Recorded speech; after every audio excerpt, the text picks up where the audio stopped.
right, six. All stand for 5 minutes.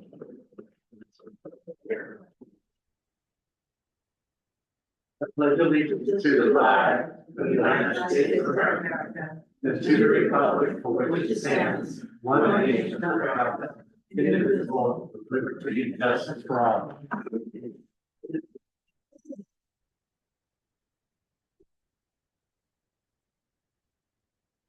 We'll move on to 1.3 for roll call. I'll say the name, say present. Carissa. Present. Joe. Present. Leslie. Present. Dan. Present. I'm present.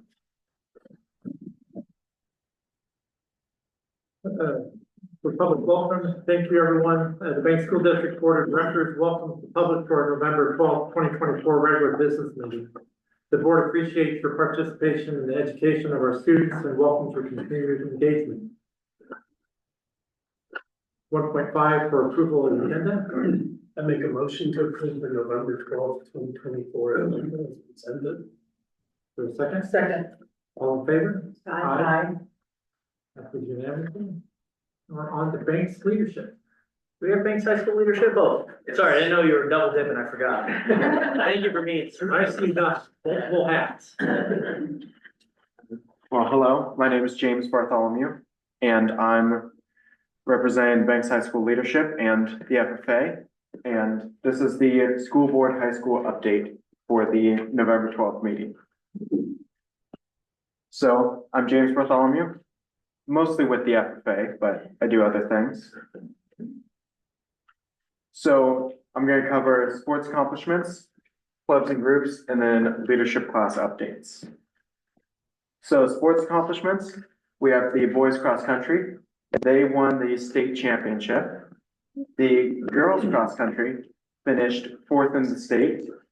These are the first 2 state trophies in school history for these sports. The girls soccer beat St. Mary's team in the quarterfinals.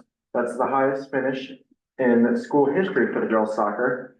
And they play in the semifinals today in Sweet Home at 5 p.m. The football team beat this team 42-6 to advance to the quarterfinals. They host Cascade Christian this Friday at 6 p.m. Clubs and groups, we have the Drama Club. They are working on their presentation of The Giver. The shows are December 6th and 7th at 7 p.m. and December 8th at 2 p.m. in the BHS cafeteria, $5 a person, and then $1 food and drink. The BHS Life Skills class is doing a fundraiser. They are raising money for a new commercialized espresso machine, hoping to raise around 20 grand. The Fat Club is working on their broadcasting sports and the Braves news. The tabletop role play, they're meeting every Monday. Robotics has been practicing. Choir and band, they had a great performance at their first NHS. They had a great performance at their first NHS. New advisors are Marlia and King, working on clothing and toy drive. And we have an FFA update coming in a minute. Leadership class update, they are working on planning the following. They have the fall food drive called Grateful Gathering, paper bags collecting food on the 20th and 21st. Food is being delivered on the 22nd. We have winter formal coming up on July 25th. The theme is Disco Haze. And prom on May 3rd. And the location is going to be Hawks Run Estate. And they are still deciding on a theme. Do you guys have any questions? No. Thank you so much. Thank you very much. Okay. And along with the FFA update, I have some of the FFA Nationals team and the other people who attended National Convention to come tell us more about it. Come on up. Yeah.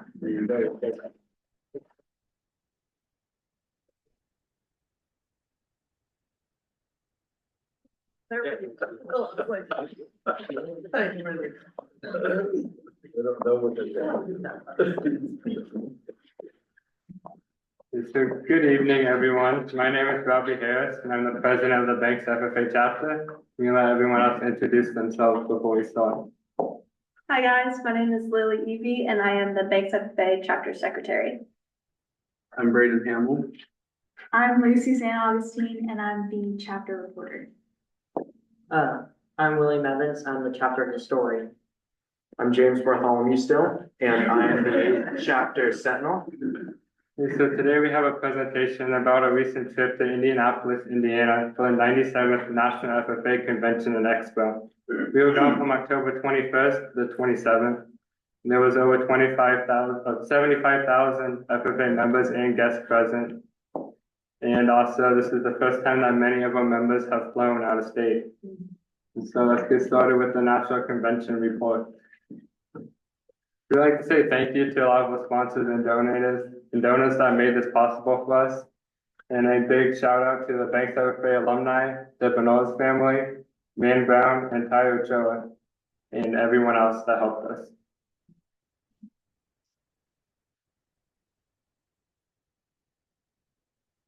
So we left on Monday. What time did we leave the airport? It was like 1 o'clock. 1 p.m. and we flew in to Indianapolis around midnight there.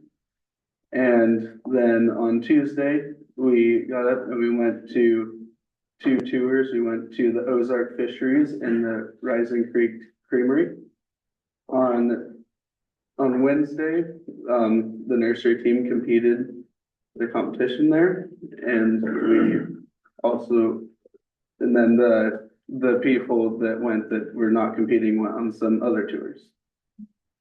On Thursday, we went to the sessions there where everyone goes and they talk about different things like the different awards that are awarded there. On Friday, we went to another session, then we also went to the rodeo. And on Saturday, we went to the American degree ceremony. And then after that, we went to the Indiana World War Memorial and the Indianapolis Zoo. So, the national team that competed for, nursery and landscape team comprised of me, William Evans, Robbie Harris, and Braden Hamill. And this team, along with the help of James Bartholomew, qualified last spring to represent Oregon at the national level for this career developmental event, or CDE.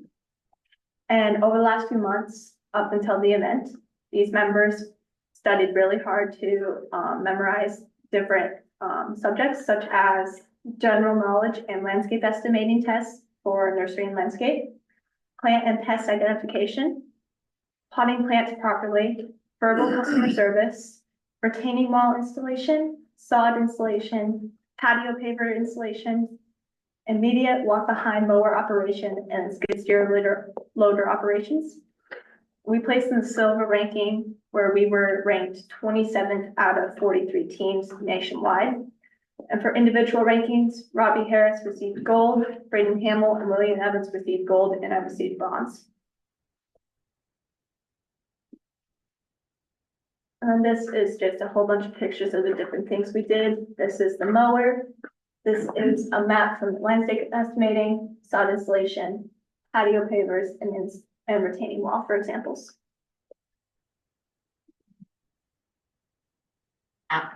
So not everybody competed, but the first day that we were completely there, we went to the Ozark Fishery. We learned the processes of koi fish and goldfish farmers.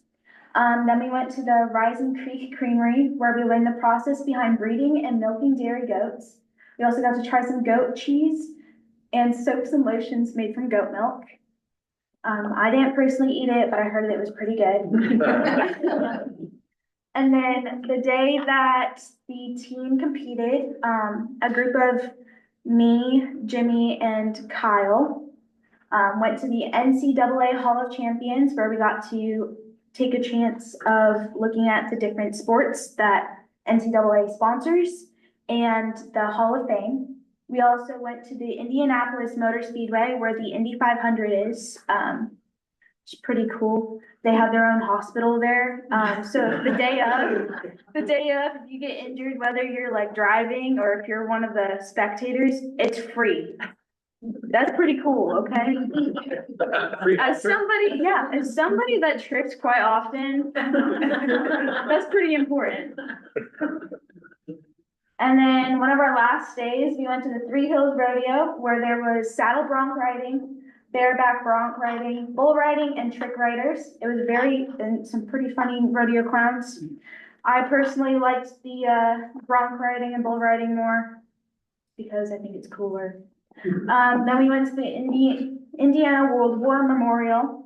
We visited different expeditions about America's history, ranging from the Revolutionary War to Afghanistan. Then we went to the Soldiers and Sailors Monument. We paid our respects to the fallen soldiers by climbing all 284 feet, 330 steps of the monument. I didn't do it because that's too many steps for me. It was very beautiful though. And then we went to the Indianapolis Zoo where we were able to take a look at different animals at the zoo, watch a dolphin show and touch stingrays. That was the coolest part of the zoo. Stingrays.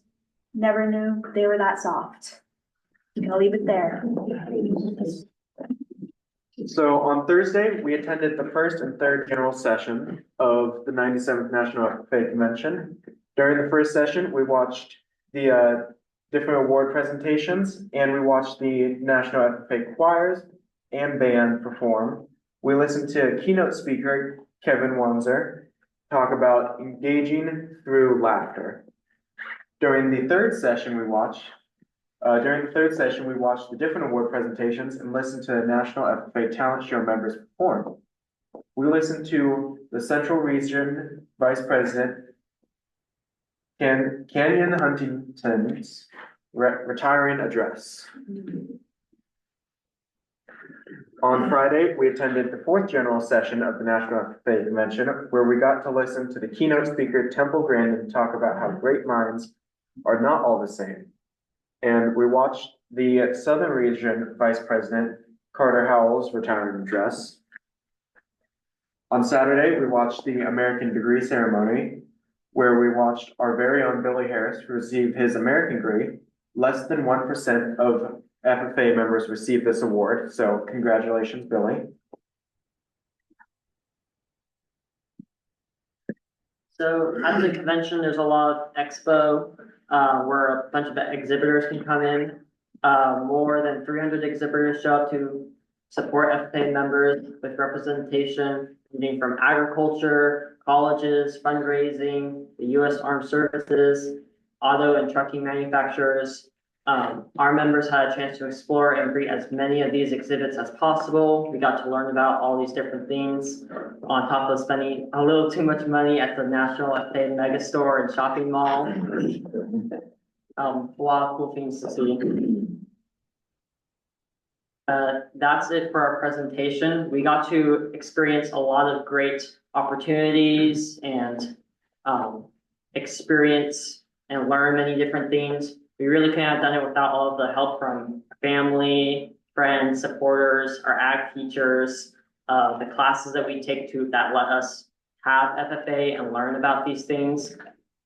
We just learned so much from us, the school even, learning about nationals, how everything works on the other side of the country. It was just a great learning opportunity. That's fantastic.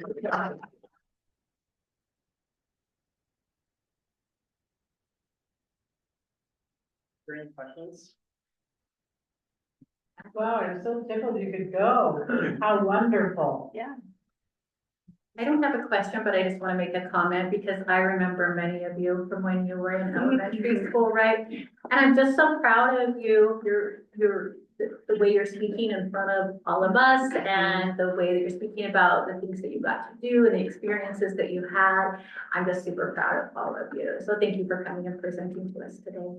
Thank you for having us. Thank you. Congratulations. It's wonderful that, I mean, not only did you kind of represent our school district and Banks High School and stuff, but you represented the state of Oregon. That is unbelievable. Thank you for doing that, and I'm so glad that you had a wonderful experience. Thank you. Thank you. Thanks.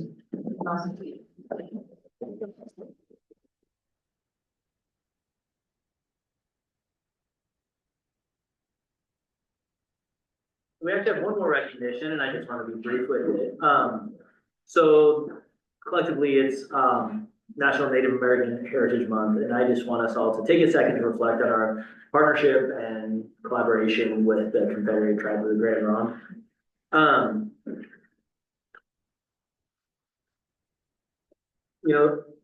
As we reflect on that partnership with the Confederate tribes, we need to remember that without their guidance, without their collaboration, and quite frankly, without their permission, we would not be able to continue to use the Braves as us. They're tremendous partners of us. They give us feedback when we ask or when they think we need feedback. They're always willing to help. They're excited to understand how they can contribute in the design of a new school when we're ready for that. And so just while we should be thankful every day for our ability to work with those partners, we're very thankful now for their continued commitment to our students and to our community. That's all I got. Thank you. Audience comments? Moving on to three audience comments. The meeting will now be open to receive public comment. The board appreciates community members sharing information during public comments. The board will listen and possibly ask clarifying questions, but generally will not comment on information you hear from the audience. However, following the meeting, the chair, vice chair, and superintendent will together determine the appropriate response. The response may be in a public way, a private way, or the issue will be added to a future board meeting or work session agenda. Please note that the speaker will have 5 minutes to express their thoughts. The first one we're gonna have is a video submitted. I see it's 9 minutes. So Max, when it hits the 5, we'll just cut it off and we'll have, board members will receive the entire thing though. And the whole thing will be posted on our minutes. Can I offer my 5 minutes to finish the video and then I won't speak? I mean, I haven't seen this video. I just know that Nina really, I mean, I'm sure watching half of it is not the same as watching the whole thing. I'm okay with that. Nina might say, she might say the things I need to say. Yeah. Thanks, Jody. All right, go ahead, Max. Thank you. To share this little presentation to share my thoughts on keeping this school. Thanks. Wanted to thank the board for going to the trouble of creating or requesting the cost analysis for the old high school and also for creating both concept designs. One thing I noticed right off the bat was that the plan for omitting or leaving out or getting rid of the old high school only had like positive things listed and no negative. And the plan for Teepee Hill High School had like 2 positives and all negatives. And I'd like just to address that a little bit. I believe there are negative impacts to demolishing the historic school, and I would like to address some of those. The first major drawback to demolishing the old school is a loss of historical and cultural identity. This building represents 105 years worth of Banks history. And that's not something we can get back once it's demolished. But not only is this high school a landmark for Banks, but it's also the first Union high school built in Washington County. So it's even a historical treasure for our entire county. Second downside of demolishing the old high school is its negative impact on community pride. These historic buildings really give us a sense of pride in our community. And the demolition of that building will create a sense of loss. It can also have a negative impact on students by disconnecting them from the past and their school's cultural heritage.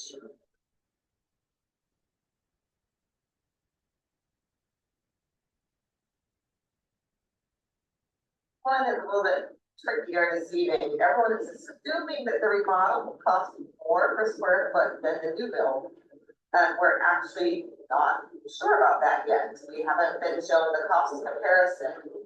But whether or not it is, restoring or rebuilding the high school may very likely still be the cheaper option because it provides access to government and private grants, which are available for historic renovations and preservation. Another downside to demolishing the old high school are the environmental concerns.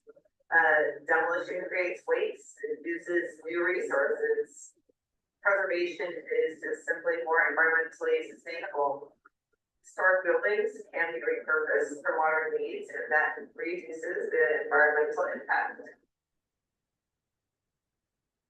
Another downside of demolishing the building would be missed educational opportunities. The students could be involved in the preservation process. They could be gaining valuable skills in history and architecture and sustainability. This could be a great way for them to get involved in their own history. And also, as a community can come together to preserve a building, it can help the community to feel more connected. I don't think I have to say that much about this one since we just went through this with the Wilkes house, but when we tear down our one and only historic brick landmark in our town, there are reputational consequences, and that's really all there is to say about that. Now I'd like to review some of the listed challenges and risks or the negative impacts associated with renovating the school as part of the finished high school. We mentioned this before, but there's grant money available for many structural upgrades. So with the exterior windows and walls, be fixed. It's not, this has been done before in many historical buildings. Another drawback that was listed was space constraints for parking if we keep the new building, but that doesn't seem to be a huge problem as you could just put that parking, maybe move it over into that green space, but that doesn't seem to be a legitimate issue. Again, modern systems are retrofitted into historic buildings all the time. This is something that is done and shouldn't be a huge problem. And now I admit that classroom separation is a legitimate concern when keeping the old high school. However, it can easily be addressed by reconfiguring the layout and looking at things a little bit creatively. Now, just for fun, I came up with some layouts that would help with the classroom separation and other issues. And I'm just, as a disclaimer, I'm just doing this for fun. And I'm sure that, you know, the professionals can come up with lots of wonderful layouts that would meet these needs and get rid of the problem of classroom separation. So here's the current proposal. This plan shows how most of the classrooms in the new addition are separated from the old building, which could create a disconnect between the two spaces. So here's just an idea of how to more integrate the school, like by building the new school right up against the old one. A couple ideas of preserving the old historic building would be to, rather than put the district buildings below, you move them up to the top and use that expanded space below, building into the hallway. By building the new school right up against the old one, and you also have the advantage of using that beautiful historic mezzanine area with the balcony around it. And it's beautiful wood floors, the beautiful mural, you have the opportunity of using that as a student activity or a study center or a part of the media center. It could be part of the library. There's so many options here. Here you have the current proposal for the upstairs. This plan separates most classrooms with a narrow hallway from the rest of the school. And it also removes the historic mezzanine area. It walls in the balcony, or it puts another floor there to walk out and waste the opportunity to use that beautiful space below for the students. Here we have the upstairs on the plan. If you combine the two schools, and it makes more seamlessly, and you can see if you move the district offices, which in the original plan were downstairs, here they retain their same square footage, and you're able to keep the hallway with the balcony, which overlooks that mezzanine area.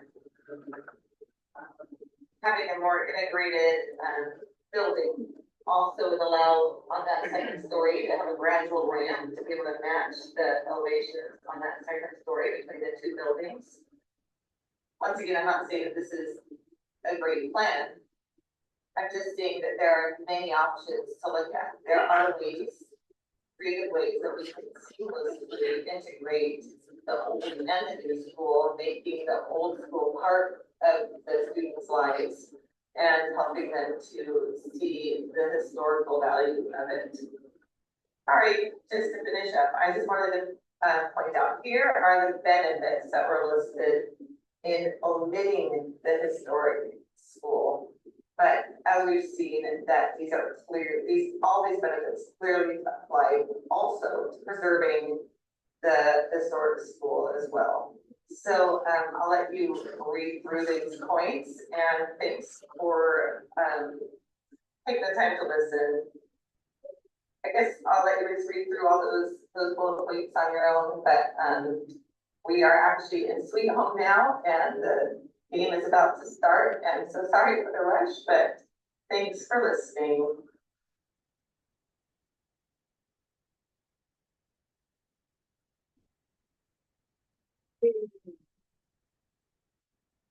So we usually don't have quick order for this, so, Laura? That's it already? Yeah. Lorella, Okay. what do you want me at? Oh, how about up over there? So everyone can hear, sorry, the new space for us today. And I'll as soon as you start, I'll have a 5-minute timer going right here. Okay, before I start, I just want to clarify that, yes, I belong to the Historical Society. I am representing myself, not the Historical Society, because we haven't even met to decide if we're taking on this task, so. Here tonight because Nina had asked if anybody had any information about the school. And I had said that, yeah, I did have a folder at the cabin that had stuff about the school if she wanted to meet me there. And she met me there yesterday, and she mentioned a few of the things that were in the folder, but said she wasn't coming tonight and wanted to know if I could actually give a brief history on the school, which maybe you all know, but here goes. Most of you are aware now that our high school, which is the administration building, the old high school, was the first Union high school in Washington County and was actually named the Washington County Union High School. And I will give these packets, but memories, they didn't have the yearbook to begin with, but they had memories. This is the cover page. It says Washington County Union High School, 1926 memories, published by Washington County Union High School, Banks, Oregon. Newspaper article backing that up is a graduating class of Washington County Union High School will appear in commencement exercises Friday evening, May 28th at 8 o'clock. And some of you that have been members of this community will recognize some of the names. The members are Florence McFarland, Marjorie Muller, Theodore Gibson, Ole Strandberg, Letha Shipley, Fred Johnson, Bruce Hahn, and Oral Krebs.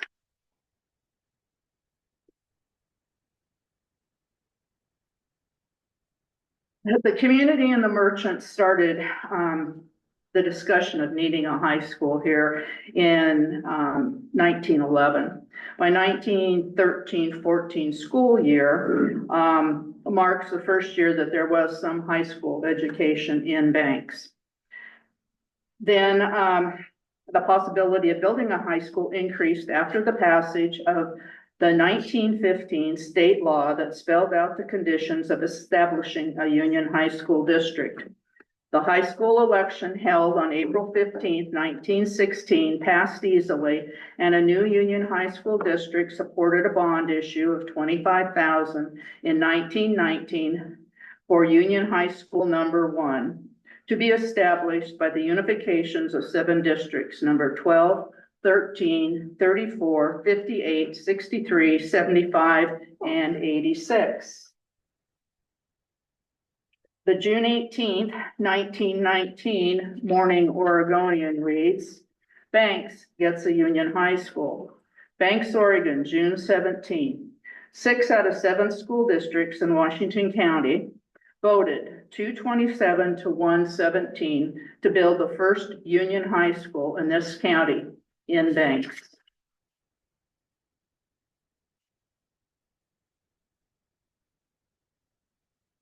The city of Banks is rightfully to be proud of the first one in Washington County to have a Union High School. Banks welcomed into the midst a dignified Georgian style brick structure that has become the icon of Banks. The building is listed in the Washington County Resource Book as a historic building. And the city of Banks and their historic plan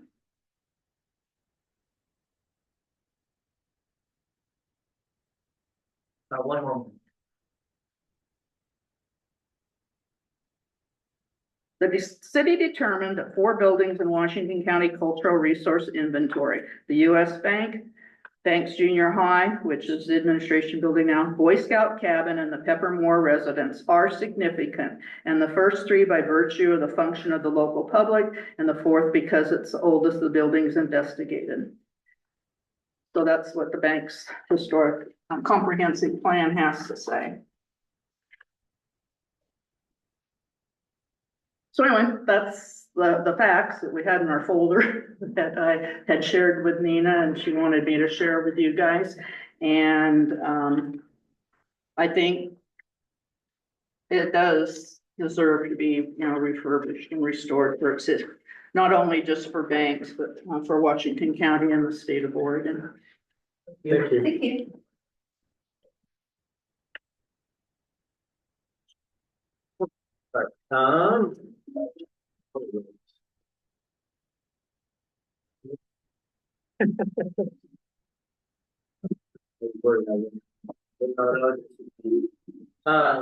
Jennifer. Well, I think between Nina and Llewellyn, we pretty much covered all the big things that I would have spoken about today. I just want to be here as a member of the community and a member of the Historical Society. To say that I really truly believe that historic preservation isn't just a matter of figuring out sums of money. And obviously we need money, and we need to have a beautiful school for our kids to be educated in, and the kind of space that we can be proud of. But a part of that also includes, what is the cost of losing our heritage? What is the cost of losing our history? And every child that goes to school here, we're going to have a whole bunch of new kids coming into the town who aren't going to have any connection to Banks history at all. By preserving buildings like this, we're giving them an opportunity to see what the earliest days of Banks were like. I mean, the town started long before, but Banks was incorporated in 1920, the same year that the school was built. That's when Banks became a part of the map in terms of the whole legal and physical structure of the city in the state of Oregon. So this historic building is more than just a building. It's a beautiful building. It has the Georgian architecture. It's been listed as eligible for the Historic Register, opening up opportunities for grants that we need to start exploring. So I guess as a member of the Historical Society and as a member of the community and a person who fervently hoped to preserve the Wilkes House, and we weren't able to do that, to just be another voice in the community saying that our history is important. It's not just about our future, but it's about connecting our past with our future so that people can feel a sense of pride and that kids can learn about it. And I think Nina and Llewellyn covered the rest of it really well. So that's all I have to say. I have a question, clarifying question. So, there's lots of analysis is going on and will be going on. And it's likely, believe it or not, that there will be a cost difference regardless of whether that's historic support or anything else. So, and you as a member of the community, representing the community, how much more do you believe the district should spend to save the school? I don't have a number, but I believe that it's not something that should just be a matter of cost. I think the community needs an opportunity to weigh in. And there are also, I also feel like there should be, I think people would support it if people understood what was at stake, if people felt a sense of their community. If we took this to the community, there's a lot of interest out there in preserving our cultural heritage. This isn't just all new. We have a town, we have a cultural heritage. And I did talk to someone at Restore Oregon, and she said just to remember that things aren't always the way they seem the first time you see the first estimate that goes around. For example, with Keller Auditorium in Portland, they were going to say it was a lot more expensive to preserve it. We should just tear it down and put in a new one. A community organization developed that went to work in trying to figure out, how do we get creative about this? How do we figure out ways to restore it? And they actually found, when they really got down to brass tacks, that it would be less expensive to restore the Keller Auditorium than it would be to tear it down and build something new. So I'm just saying, I don't have all the answers. I don't know what other people in the community would be willing to pay for. I'd be willing to pay taxes. From your personal value perspective, Yeah. if there's a cost difference, what would you be willing to tolerate? Are you asking me for my personal taxes or? I'm like asking how for much? your opinion. Do you think that, how much more do you think the district should be willing to pay? If there is a difference, how much more should the district be willing to pay to preserve all the things you're talking about? I don't feel like that is a fair question to ask me as an individual person. I think that there should be consideration of that, but I'm only asking that as a school board, we give this sort of thing consideration and also be willing to accept that there are restrictions, there are certain things we're going to have to work around, but that also tends to force us to be creative and to be innovative and not to just assume that the answer to everything is to just tear it down and start over. So I know I'm not answering your question. Ironically, one of your ancestors was one of the people who fought really hard to get that school built in the first place. Exactly. So I hope, Exactly. you know, we can Exactly. preserve that kind I of. think we're moving past it. Thank you so much for sharing your thoughts and coming here tonight to. Yeah, I mean, I heard about this yesterday. Yeah. And I said, you know what, I wrote the banks, I was one of the people who worked on the bank's history book. I wrote the new one. And my husband did all the graphics on it. And we also did the bank's walking tour. And in the course of doing that, realized just how few resources we have left that are historically significant in this community. We've lost almost all of them. This is probably the last and most significant one we have. That's where I'm coming from. Thank you.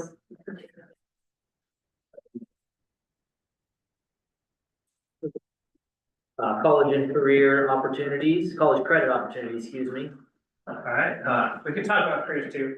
I'm Randy Rice, I'm one of the school counselors here at the high school, not middle school, I guess. I was asked to present on some dual credit options, college career possibilities for our students at the high school level.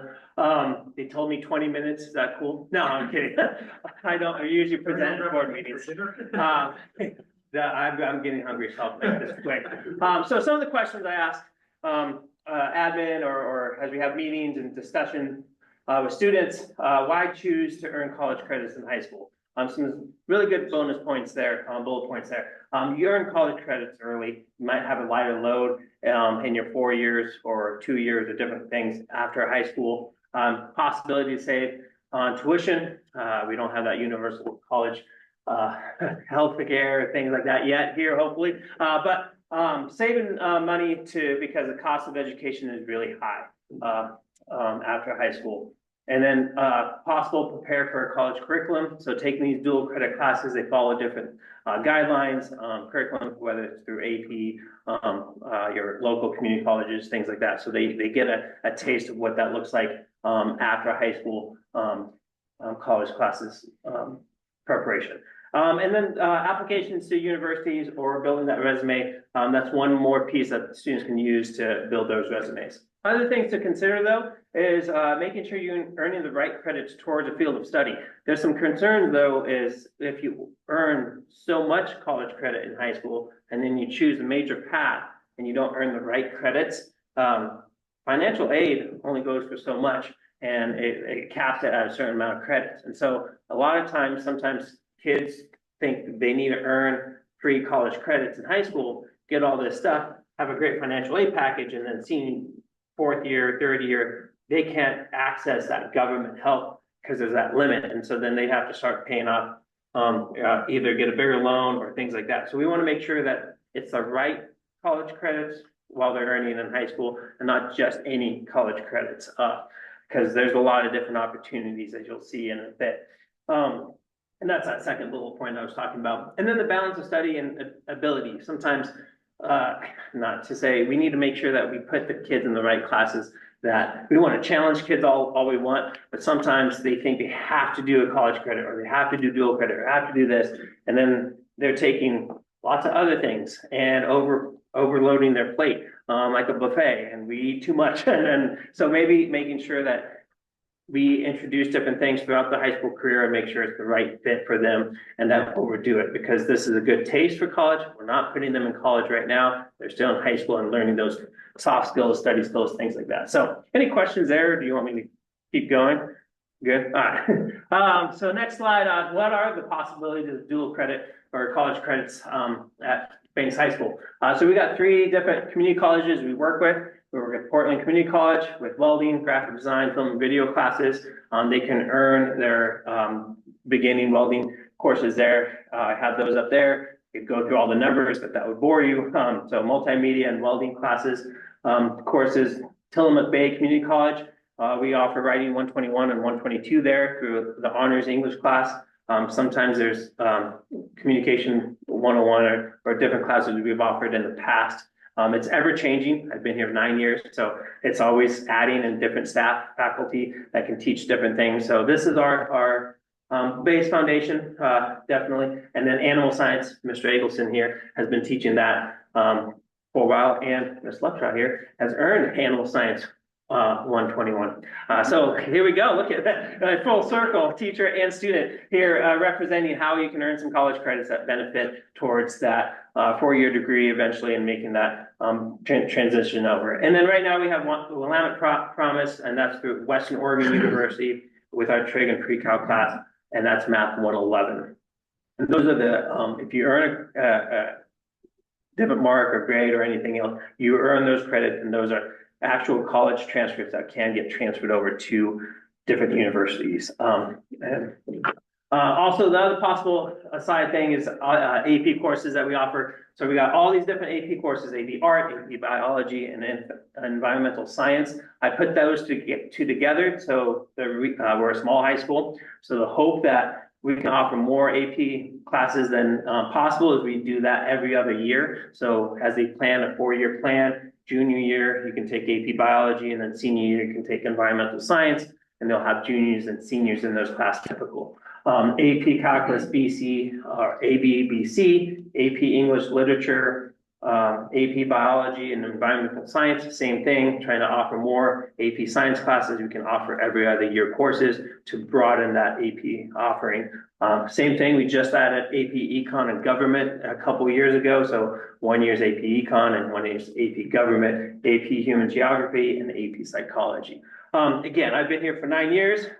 We added different things. We've taken away AP Human Geography this year based on enrollment and interest in different things that and faculty availability to teach these different subjects sometimes, since you have to be pre-approved, go through training, and make sure that you're able to teach some of these AP or college courses. That's my last slide, but just in general, I think Banks is unique because it's not limited to these two slides. We've had students go through our curriculum and program and been able to take, add funds to take a class here at PCC or different things that are outside the box of what we normally offer. So I think the nice thing here is we have that uniqueness of it's not oh, I'm done, sorry. Oh, no, not my timer. But we have the uniqueness to be really individualized a student plan from before ninth grade even to senior year, if they want to graduate early or move on or offer different things there. So I think there's a lot of different possibilities to really look at each individual and challenge them in a way that's going to be most successful for them, not just here at high school, but hopefully prepare them after high school as they move on through our program. So I hope that Perfect. helps. And I would add to that a little bit, of future thinking that the Brian did. Any questions for what Randy presented? Great. Yeah. Great presentation there. Oh, yeah, you're welcome. Thanks, So, Randy. all right, thanks.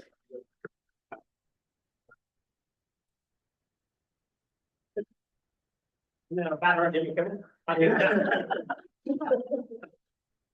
off to 4.2 superintendent's report.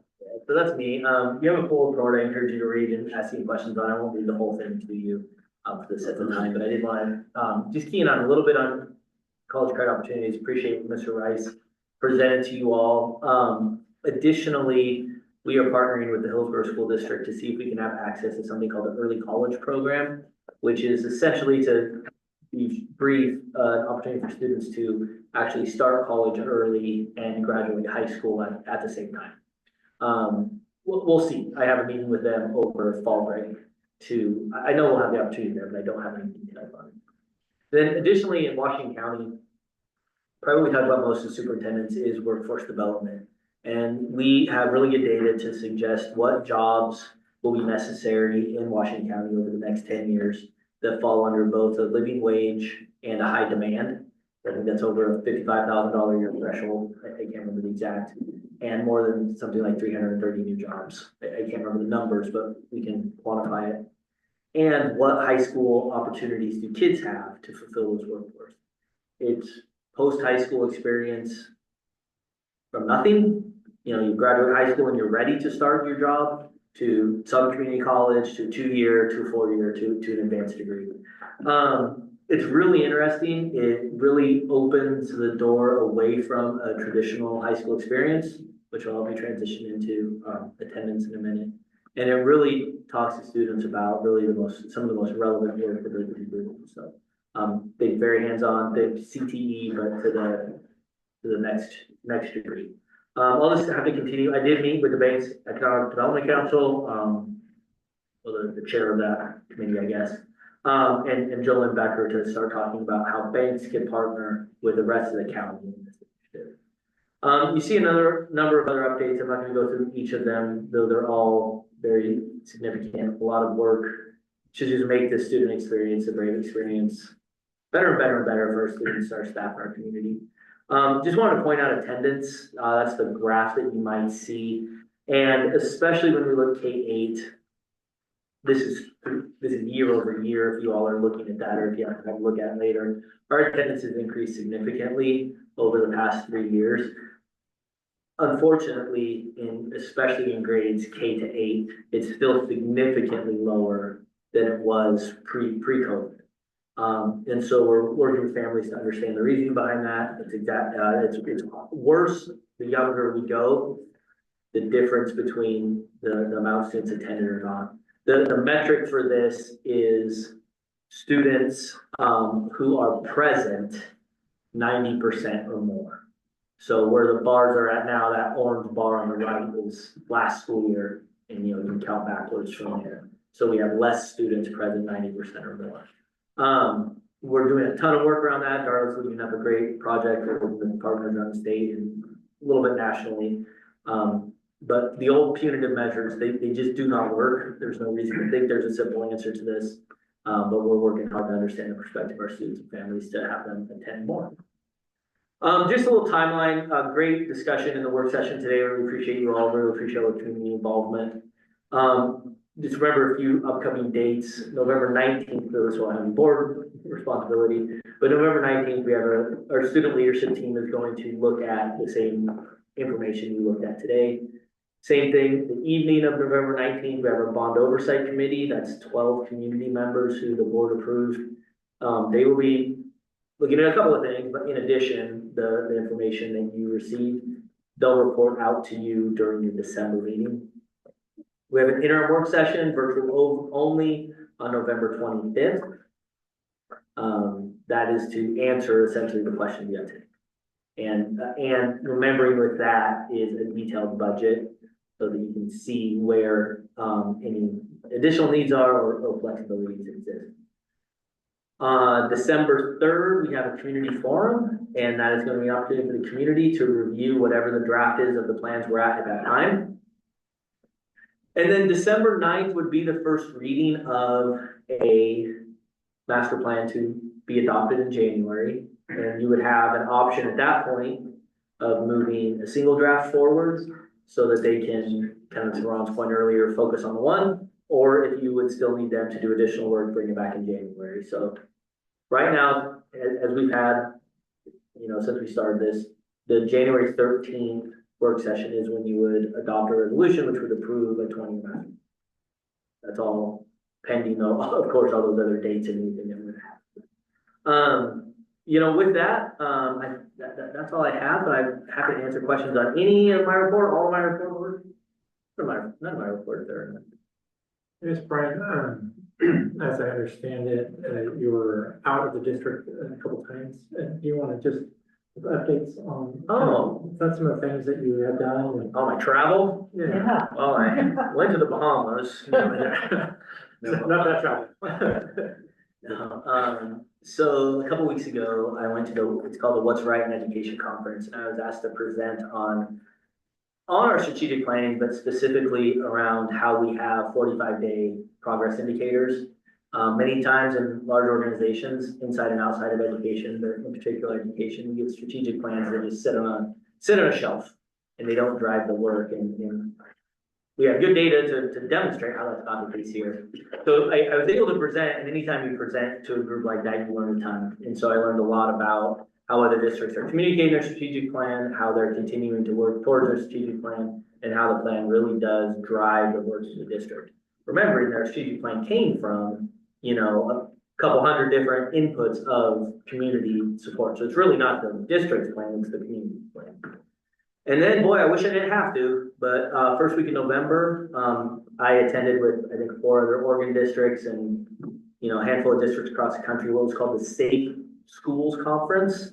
And unfortunately, it was really about mitigating the impacts of school shootings.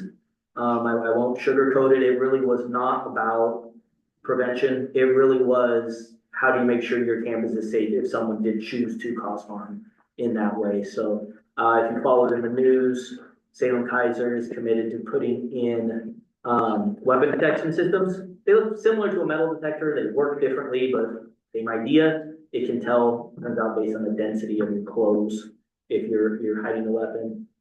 Wearable panic buttons for staff to wear and kind of locate where they're at. Those were kind of the 2 big ones.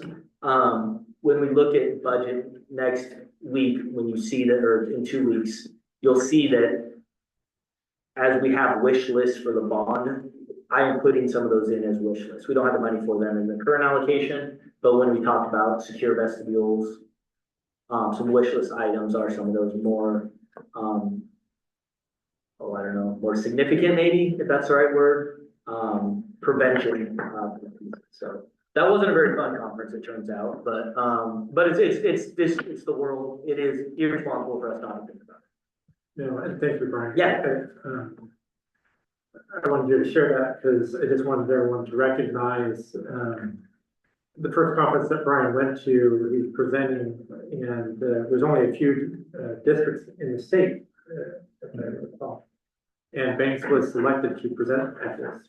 And it just shows where, even though we're small, we're leading. And so I just wanted to thanks, Ron. emphasize that, Brian, appreciation of the work that you're doing. Yeah, thanks, I appreciate it. Jennifer, I think you're up with the October financial update, and if you haven't lost it in your papers, we had the financial update, it's printed and in front of you somewhere. You have your, okay, perfect. I'll click it if you're following on board, Dr. Schwaber.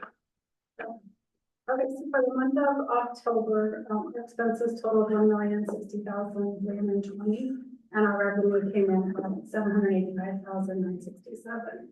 We, comparing that to the prior year, we're currently, pretty consistent to where we were last year at this time. We're about 20% of our total budget. Right now, so our appropriations obviously are still right on track with good. We should start seeing our property taxes come in November. Once we start seeing the property taxes come in, I will do a reconciliation to what we estimated to make sure that our state school money is coming in where we want to be. We received our PERS rates for the next biennium, the 2025-27 biennium, and our PERS rates will increase an average of 4.5%. This is a percentage of labor costs. This is based on a percentage of labor. There are a few factors that are driving this increase. The funded part of the unfunded actuarial liability decreased about 9%. It went down in 2021 it was 86% funded, and in 2021 it was 77%. So wait, reverse, it went up from 86% in 2021 to 77% in 2023. So the other factor of this is the growing payroll costs. They have grown a lot more than the assumptions. So with that in mind, if I apply this 4.5% increase to this year's salary, it would be a $345,000 increase to our expenses. Now, of course, next year our salaries will go up, so that will get a lot bigger. So just something to keep in mind as we get ready, start looking at our next year's budget. Are there any questions? I'm not quite clear. We have an annual budget, which is published beginning of the year, and then you've got actual year to date. That's our expenses. Can you add a column that says budgeted year to date? No, our budget will stay the same. Those are just our estimates. Our actuals are what we've actually spent. I understand that, but this budget is for the entire year. And at this point in the year, just like on your actual spent, there is an actual budgeted. Oh, you want to see the budget for through October? Yeah, this isn't really helpful to me. I know what the budget is. I can get that anywhere. You're telling me what we spent. What I'd like to know is how does what we spent compared to what we expected to have spent by this time of the year? I can definitely put that on this. It's a little bit trickier because like when you budget like your insurance at the beginning of the year. And that's for one big chunk in July that you pay that for. Right. It's for the whole year. I understand. So. But this, I don't know what the point of having this comparison is. We don't need to know what the budget is. We need to know where we are, as far as I'm concerned. And I'd like to see a column that I realize that it doesn't come in evenly. And it does come in at different times, but it would be much easier to understand if we said that this is real low because that will come in June, and that I don't know what to compare it to now with just a full year budget compared to year to date. If they're not both year to date, they don't really tell you anything about how the district is doing. So the way that this way that I look at this is that here's what we budgeted for the full year. Yeah. Here's what percentage of our budget we have spent as of today's date. I understand. So, and then I compare it to prior year. Would it help if I put prior year as of the 2 prior years on there, or? Okay. I'm using the same board report that's been used in the past. This is, that doesn't look like what I'm used to. Well, it sounds like what we're looking for is to be able to compare that second to last column on the right, to put some meaning to those numbers by knowing where were we at November of 2023 as far as. It could be year over year. It could also be budgeted versus, because obviously if you have something that comes in at a certain month, then you wouldn't have put it in your budget to come in at a different month, you'd have it put in the budget when it did come in. So if you put in the budget next to it, it will show up where it comes in. So if there's no money there, then you haven't spent it, that makes sense. And I look at financial statements every day, all day long, and this doesn't make any sense to me. Oh, You see what I'm saying?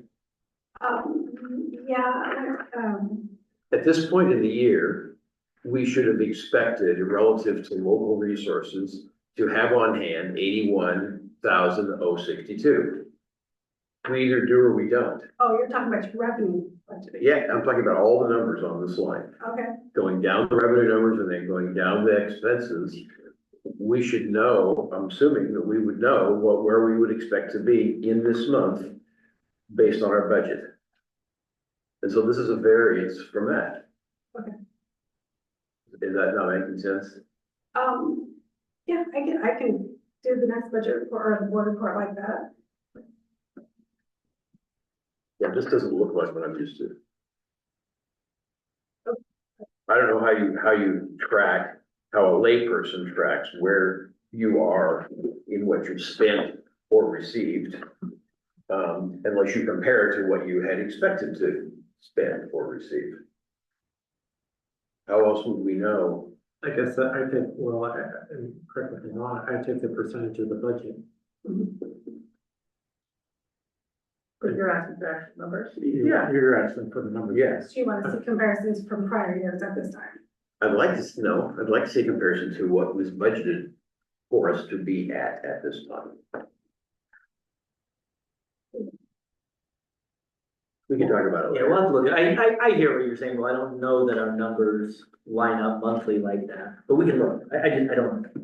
But I hear what you're saying, you're trying to get comparisons to, how will we know, what I think I'm hearing you say is, how will we know if the numbers on here are what we should or shouldn't be saying in November 12th? I mean, I'm assuming when you do the budget, you put in what month you expect to get what revenue and what expenses. When you do the budget, you do it for the full year. I understand, but you break it down month to month, do you not? Oh, well, that's a problem. Okay, we can Because talk your about, property taxes can come. we can talk about in that later. October, they can come in I understand, November. I understand how it comes in. We can talk about it later. Okay, was there any other questions? Thank you. All right, moving on to consent. Is there a motion to approve the consent agenda? I'll make a motion to approve the consent agenda items as presented. Any discussion? All in favor? Aye. Passes unanimously. Moving on to discussion items. So we just have one, this is just a required update to you. Unfortunately, it's a Oregon Department of Education report, we aren't able to edit it, it does not print well. But essentially, this is the report on what they call integrated guidance or integrated programs.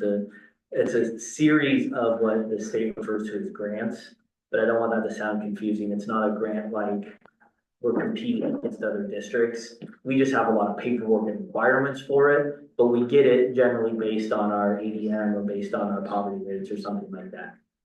The majority of this integrated programs comes from the account called the student investment account. If you remember, that's the tax. So, but that's the biggest one. All said, we get about $1.3 million in them. The report lists everything we pay for them, a significant number of salary come out of that, especially for like high school salary. But other expenses related to, I guess I would say, general school operations.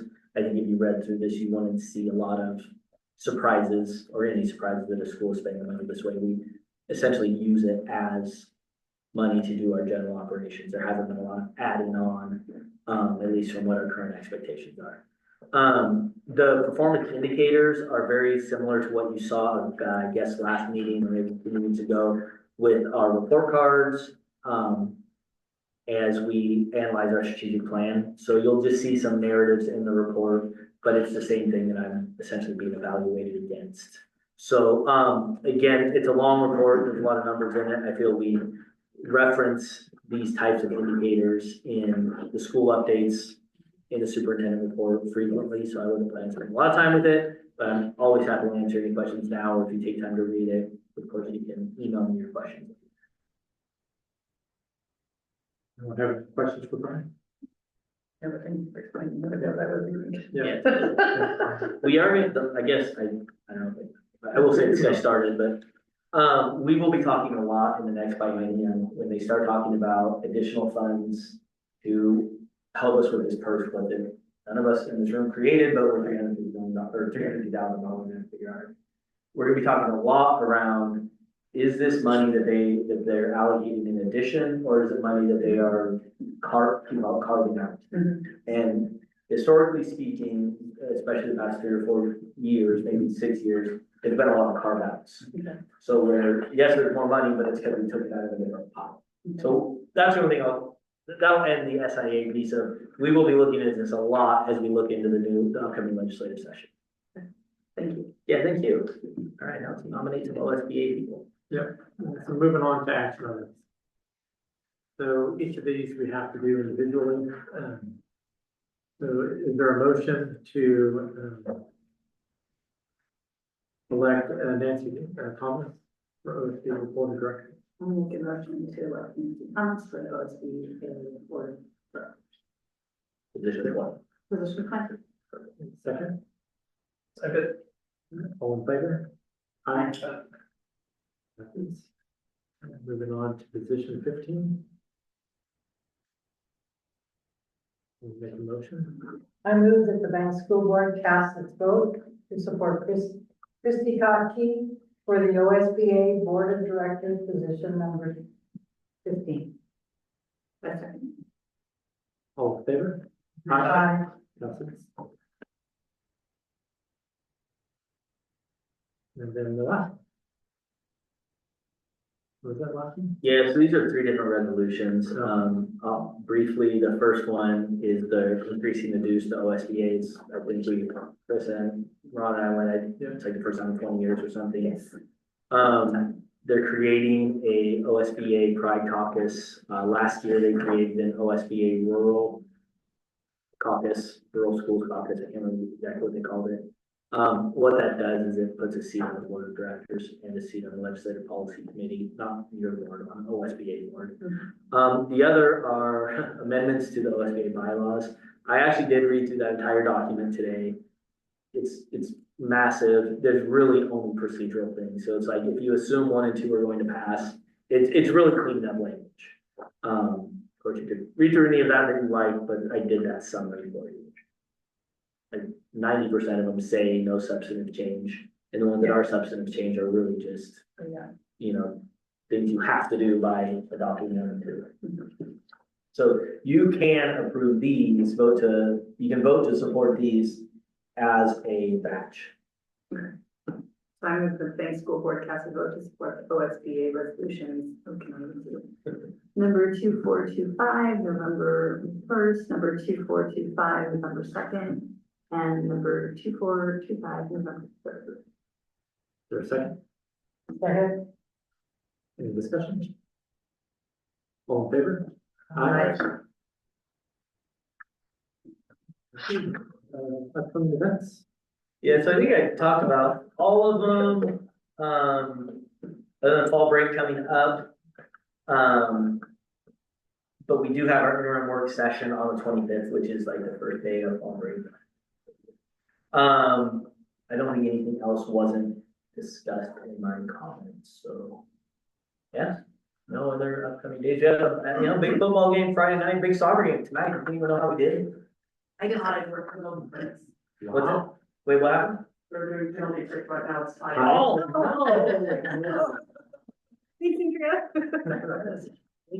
Yeah. So if we win the game, we'll be on Saturday. Wow. I don't know. Okay, thanks, Brian. All right, move on to board comment. Will, you want to start off? Yeah, I'm okay. Thanks for everything tonight. Go ahead. Carissa? Just want to say again, congratulations to cross country and soccer. Let's go Bruins! Really amazing coaches and athletes that we have here. So excited for the FAA and their presentation that they made. That was really beautiful, like Darla says, right? Like you saw them as littles and stand up in front of a board and really gnarly people like we are. It's just wonderful to hear them. It was lovely. And the nursery landscape team, and to get the one student who got like top 1% in the country, I just think that's amazing. And I just, for the board comments, I don't know if any of the folks are still here, but thank you all for bringing your passion, and it's incredible to know that was the first high school in Washington County. I didn't know that. So I really appreciate that, and I think just taking the time to make the video and to bring this to everybody's attention. We're doing the best we can with all that we've got here. And thank you, Brian. I'm really excited about the college options. Randy is here. Hopefully he went to get food. But just sharing all of that, I think that's really important. So yeah, we have our work cut out for us, but I appreciate Mark being here and everyone kind of walking us through the process. So thank you. Thanks, Krista. Again. I'd also like to thank, the architects and others for coming tonight. I think it's really helpful that we can actually talk through and see what they're kind of thinking on that. I thought it went really well, and thank you for coming and presenting. I really appreciate the perspective, the historical perspective was wonderful. I just want to acknowledge the Grand Ron and thankful for their partnership again. It's really wonderful. The FFA, like, oh my God, you guys are killing it. Thanks for coming tonight and really kind of showing off how wonderful our kids are doing. It was really exciting to see how well they're doing, and just the wonderful trip and experiences. I mean, for some of them to not have traveled out of the state yet, to be able to go and do that and have those experiences. I mean, they saw more stuff than most people see on a vacation. I mean, it was like, and they went to the meeting. Yeah, so that was really impressive. And Go Soccer Girls, I'm really hopeful that they pull it off here. And Brian, I'm thankful that, you know, you're having these opportunities to go and share the wonderful work that you're doing. That's really wonderful. And hopefully that continues in the future, because I think we all really appreciate the steps that you've taken to create the strategic, not only to create the strategic plan, but also to kind of monitor its success and really kind of look at it and see if it's working or not, and to be able to pivot if things aren't working or keep them. So I really appreciate that and all the work. And I just want to thank the board again for the wonderful discussions we've had tonight. And, you know, just to reiterate what Chris has said, we have our work cut out for us. So thank you. Thanks, Dan. Listen. Well, we've had a lot to digest tonight. I hope I can sleep tonight. Yeah. But I want to thank all of you for coming too, because we're as good as you are. What I mean is, your interest helps us to plan and make the best for our kids that we can. And I just appreciate everyone coming, and I love our FFA. I wish I would have had FFAs. Sad to say I was in a mining town, no agriculture, so. But that's why I'm staying here, because of all of our wonderful land that we have and our farms, and so I appreciate it so much. And, you know, I'm a part of our historical society because I've always loved history, and I just appreciate you girls coming. I know you're not representing us because we haven't even had a chance to talk about it, but I appreciate you bringing the history to us. I think we need to have more of that, knowing what, how our town was founded. And we're going to start in the 3rd grade. We used to do this before COVID, but we're going to start up teaching the kids about banks in 3rd grade. And then, of course, then they go into the Oregon Trail and things. But, so we're going to pick that up and do it again. Thank you, Rebecca. It just, you know, tonight has been really dominated by our school bond and what our board is going to have to face in the next couple months. I understand that we're not only trying to do what's right for our kids as we go forward, but in a lot of ways, with all the development that we're facing, on the west side and on the east side, basically the history of our town, as the sole institutional building that we'll be discussing. And so, that's a task that I don't take lightly. And understanding the costs of that, I've been advocating to understand what the true costs are. And so, from my standpoint, I'll continue to ask that and try to come up with that solution for myself as far as what is the best path for us. But I expect each of our board members will be doing the same thing. So, to all the audience members that presented tonight, I appreciate their voices, and I would just share the information that we are having this public meeting in December 3rd, and that's in the high school cafeteria. So, please share that message and have the community show up, and so they can see also what we're facing as a board. I don't want this to be hidden. I want this dialogue to be out there so people understand the choices that we're gonna have to make. And I think only from that standpoint, whether it's kept or whether it's destroyed, if everyone understands the choices and, you know, on both sides of that equation, at least there is an understanding and not just no one listening. So that's my hope. And so I believe those steps that we're taking will at least get us there. With that, I'll go ahead and adjourn. Thank you, everyone.